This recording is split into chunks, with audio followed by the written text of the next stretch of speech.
వివరాలు తాత్కాలికంగా భూభారతిలో హక్కుల రికార్డుగా కొనసాగుతాయి. తాత్కాలికంగా అంటే టెంపరరీ. హక్కుల రికార్డుల సవరణ కోసం ప్రభుత్వం ప్రత్యేక కార్యక్రమం నిర్వహించే వెసులుబాటు కల్పించారు. రీసర్వే చేసి కొత్త హక్కుల రికార్డును రూపొందించుకోవడం ఈ చట్టం ద్వారా ఏర్పడింది. 1971 చట్టం ప్రకారం హక్కుల రికార్డుగా ఉన్న 1B రికార్డే, సో ఏదైతే రైట్స్ రికార్డుగా ఉన్నటువంటి 1B రికార్డే ధరణి చట్టం కింద హక్కుల రికార్డుగా కొనసాగింది. కొత్తగా రికార్డును రూపొందించలేదు. రికార్డుల సవరణకు కూడా ROR 2020లో ఎలాంటి నిబంధన పెట్టకపోవడం వల్ల ఇబ్బందులు పడ్డారు చాలామంది.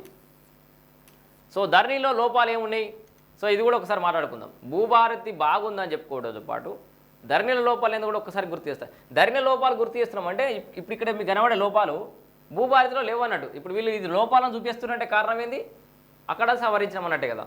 సో ఏందో చూద్దాం. ధరణిలో తప్పప్పుల సవరణకు రెవెన్యూ అధికారులకు ఎలాంటి అధికారాలు కట్టబెట్టలేదు. సమస్యల పరిష్కారానికి ప్రభుత్వం జారీ చేసిన సర్క్యులర్లకు ఎలాంటి చట్టబద్ధత లేదు. అలాగే ధరణి సమస్యలు పరిష్కారం కావాలంటే కోర్టులను ఆశ్రయించాల్సిందే. పాత ROR చట్టంలో అప్పీల్ వ్యవస్థను రద్దు చేశారు. సాదా బైనామాల క్రమబద్ధీకరణ కోసం దాఖలైన 9 లక్షల దరఖాస్తులను పరిశీలించి నిర్ణయం తీసుకునేందుకు చట్టంలో ఎలాంటి నియమం లేదు. పార్ట్ B కింద నమోదైన 18 లక్షల ఎకరాల భూమిని ధరణికి ఎక్కించేందుకు కూడా ఎలాంటి సెక్షన్లు లేవు.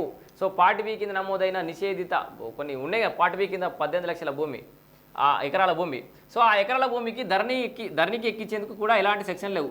అసైన్డ్ భూముల క్రమబద్ధీకరణ, ఇనాం భూములకు ORC 382 సర్టిఫికేట్ మార్గాల ద్వారా పొందిన భూమి హక్కులను ధరణిలో నమోదు చేసేందుకు కూడా ఎలాంటి అధికారాలు లేవు.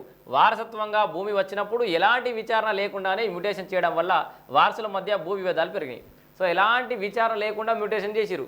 సెల్ఫ్ అటెస్టేషన్, నేను ఇవో పలానా రాజయ్యకు నేను వారసుని అని ఎవరైనా సెల్ఫ్ అటెస్టేషన్ ఇస్తే వాళ్ళకు భూమి మ్యూటేషన్ చేసేసారు.